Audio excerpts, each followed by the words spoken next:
რუსთავში ქალაქის ისტორიული უბნების რესტავრაციის ფარგლებში რუსთაველის ქუჩის რეაბილიტაციის მესამე ეტაპი მიმდინარეობს. ქალაქის ერთ-ერთ ყველაზე ძველ ქუჩაზე არსებულ საცხოვრებელ კორპუსებს რესტავრაცია ავთენტური იერსახის შენარჩუნებით უტარდება. ისტორიული ქუჩის რეაბილიტაციის ახალი ეტაპი რუსთაველის ნომერ 25, ნომერ 34 და ნომერ 36 საცხოვრებელი კორპუსების სრულ განახლებას ითვალისწინებს. სამუშაოების დაწყებამდე პროექტი მოსახლეობას ქალაქის მერმა რუსთავის დელეგატთან ერთად გააცნო.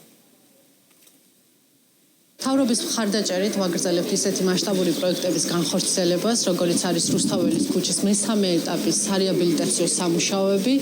აღნიშნული პროექტი არ გულისხმობს მხოლოდ ვიზუალურ ცვლილებას, რაც თავისთავად იქნება და შევინარჩუნებთ იმ ავთენტურ სახეს, რაც ამ კოლორიტულ ქუჩას ახასიათებს. ასევე კორპუსის სამუშაოები ჩაუტარდება გამაგრების მიმართულებით. რუსთავში აქტიურად მიმდინარეობს სხვადასხვა მისამართებზე კორპუსების რეაბილიტაციის პროგრამა. ვიმყოფებით ჩვენ რუსთაველის ქუჩაზე, რომელიც რუსთავისთვის ერთ-ერთი ისტორიული და ყველაზე გამორჩეულად კოლორიტული ქუჩაა.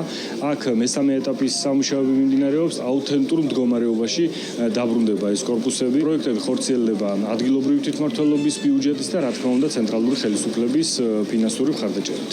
ძალიან მნიშვნელოვანი და დროული იყო. ყველა ველოდებოდით ნახეთ უკვე თვითონ რაც არის შედგენილი პროექტი და ძალიან კმაყოფილები ვართ.